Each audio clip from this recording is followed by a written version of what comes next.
Now, in this next example, you've been told, determine the area of the parallelogram whose sides are given by the vectors A, 2i minus 4j minus k, and B is I plus 2j plus 6k, isn't it?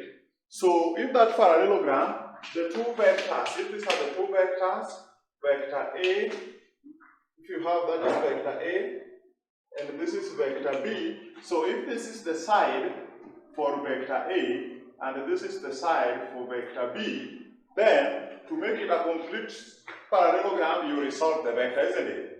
Meaning if you resolve this vector A, it will be this vector here, same direction, parallel to and equals to, meaning that is vector A when you resolve it, isn't it? Then if you resolve vector B, it will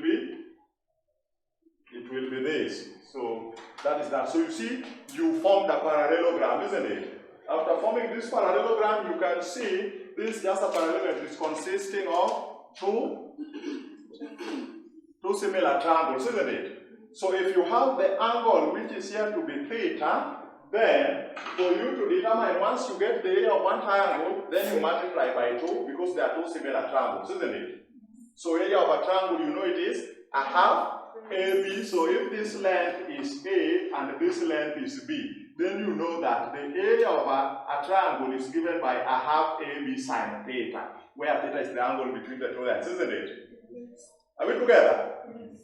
A half AB sine theta. Then you can see there are two similar triangles. So we are determining the area of the parallelogram. You multiply by 2 because there are two similar triangles, isn't it? So the area of the parallelogram will be what? AB sine theta. Where, what is A? A is the magnitude of vector A. Magnitude is the length, isn't it?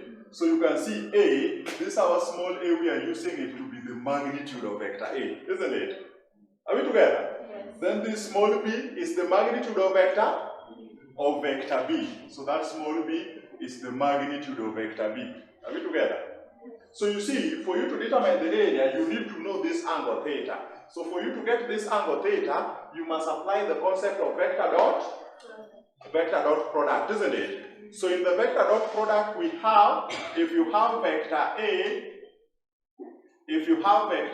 dot vector B, that is magnitude of A times magnitude of B times the cosine of the angle between them, isn't it? Are we together? So let us start. So vector A, you have, what is vector A? So where there is A is 2i minus 4j minus k, isn't it? Then vector B, you've been given to be I plus 2j plus 6k. So the first thing we need is A dot B, isn't it? A dot. So vector A dot vector B is what it is, just x times x. I squared is 1, isn't it? So you see, when there is no coefficient, that is a coefficient of 1. When there is no coefficient, that is 1, silent 1 there, isn't it? So we have negative 1 there. So we start x times x, 2 times 1, you get 2. I squared is 1, isn't it? Then it is plus y times y, negative 4 times positive 2, negative 8. Then plus z times z, negative 1 times positive 6, negative 6. K squared is 1, isn't it? Is that okay? So in the end, what do you get? Negative 12. So you found A dot B. The next thing is to get the magnitude of A, isn't it? So the magnitude of A is what? We said small a to be the same as magnitude of A. It's the Pythagorean theorem. X squared plus y squared plus z squared, isn't it? So what is x of A? Is 2. So that is 2 squared plus y of A is negative 4. Negative 4 squared plus z of A is negative 1. Negative 1 squared. So what do you get? Those negatives, when you square them, are positive. So you simply press 2 squared plus 4 squared plus 1 squared. You don't deal with those negatives. When you square them, they are all positive. Okay? So what do you get? 4.58. So that is 4.58. Then we now determine the magnitude of B, isn't it? And that magnitude of B is what we are denoting with small b to be the magnitude of B. That is the Pythagoras theorem. So x squared, what is x of B? is 1. So that is 1 squared plus y squared. What is y of b? Positive 2 is just 2 squared, then plus z squared. What is z of b? Positive 6 is just 6, isn't it? Squared. So what do you get? 6.40. Are we together? So after that, we now substitute the values back in the vector dot product. So this was our vector dot product. So we have a dot b. What have we found to be a dot b? Negative 12 to be equals to magnitude of a times magnitude of b. Magnitude of a times magnitude of b.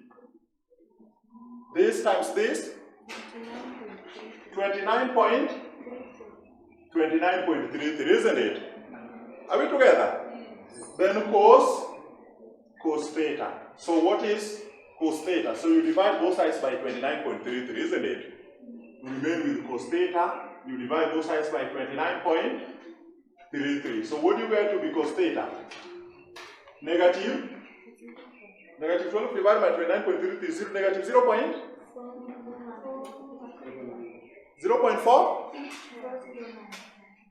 409.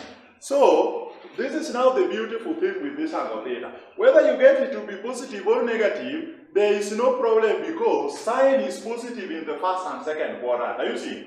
So when it is negative, it means the cosine is negative in the second quadrant, meaning you look for the angle in the second quadrant. So what it means is this. Look at your diagram here. If you look at this diagram, in fact, this is the point where theta is. Look at the point where theta is. So if this is the point where theta is, if you draw the 4 quadrants here, are you seeing? So you can see, if you draw something like this, for instance, let me not use that, let me just leave it like that. If you get, I just want the one in the first and second quadrant only, isn't it? So if the one in the first quadrant is theta, meaning this one will be 180 minus theta, isn't it? Are we together? So here, it means when you are getting theta should be negative 0.469. If you get the positive one, that is the one which is outside, the one which is inside is negative 1. Are we together? So can you first of all get the cos inverse of 0.409? For? 114.17. Oh, I like what you are doing. Meaning you've gone ahead before I explain what I wanted to explain.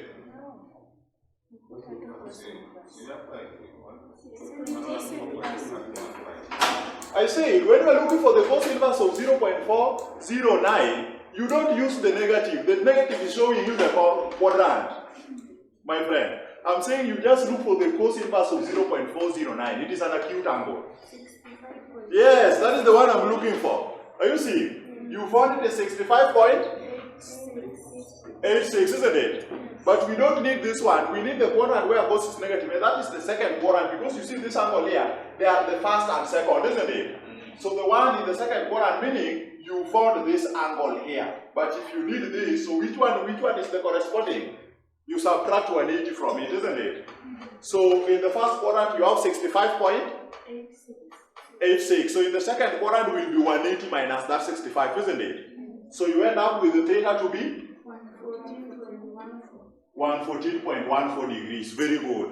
I like that. You got that directly, isn't it? So after getting the value of theta, it means we are now in a position to get the area of the parallelogram, isn't it? The area of the parallelogram is given by AB sine theta. Your A is the magnitude of A, which was 6.4, and your B is magnitude of vector B, which was, so you multiply this times this, isn't it? So if you multiply the two magnitudes, what do you get? You are going to have 4.58 times 6.40 sine theta, and theta is 114.14 degrees, isn't it? Are we together? Are we together? Yes. It is A times B. A is the magnitude of A. Vector A, which you found, is this. B is the magnitude of vector B, which you found, is this. Then theta, cos theta was negative 0.409.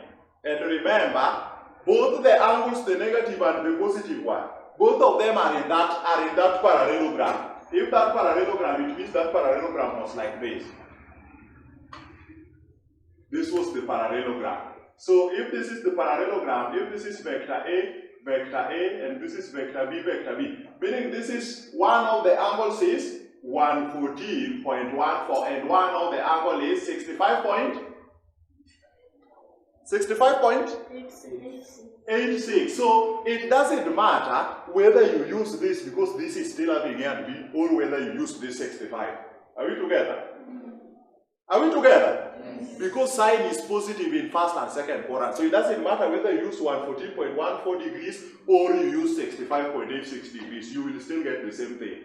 Because both of the two angles are in that same, they are both in that same parallelogram. Because you are dealing with the magnitude, we are not dealing with the direction when we are looking for length, isn't it? We are just dealing with this length and this length because this vector B can be resolved there, this vector A can be resolved there, isn't it? So you can use this angle to get the area of this triangle, then you multiply by 2. Or you can use this angle, then you get the area of the triangle, then you multiply by 2. So it doesn't matter whether you are using an angle of 65.86 or you are using an angle of 114.14. At the end, you get the same thing, isn't it? Are we together there? Very good. So the reason why I'm explaining that point is this. And when you are dealing with vectors, when you find this angle to be maybe negative 0.4069, there's no need to use that negative. Whether you get that you are 65 or you are 86, you already found one of the angles. Are we together? Good. But when you have procedural like this, that is the best way. Okay? Good. So what do we have here? 26.75. The area is 26.75. Then square units. So if you write any other units apart from square units, then you will get a wrong thing. So you better leave it without units, isn't it? Because you know area is square units. Somebody will come and say degrees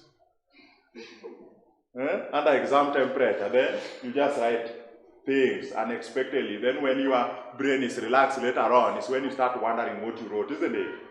So you better leave it like that. Are we together? Yes. Good.